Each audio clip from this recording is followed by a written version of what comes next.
सामन्याची उत्सुकता आता शिगेला पोहोचली आहे। तर 1983चा वन डे विश्वचषक जिंकून देणारे भारताचे माजी कर्णधार कपिल देव नागपुरात पोहोचले आहेत। त्यांना पाहण्यासाठी नागपूरकरांनी मोठी गर्दी केलेली होती। याचा आढावा घेतला आमचे प्रतिनिधी रजत वशिष्ठ यांनी।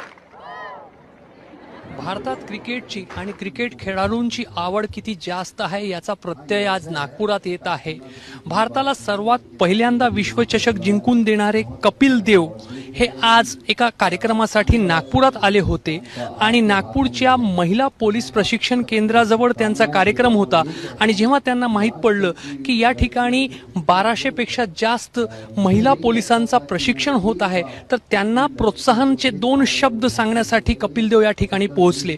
नागपुरात आज झमाझम पाऊस होत आहे आणि पाऊस होत असतानाही कपिल देव यांना आपल्याला पाहता येईल, त्यांच्या प्रोत्साहनाचे 2 शब्द ऐकता येईल। याच्यासाठी भर पावसामध्ये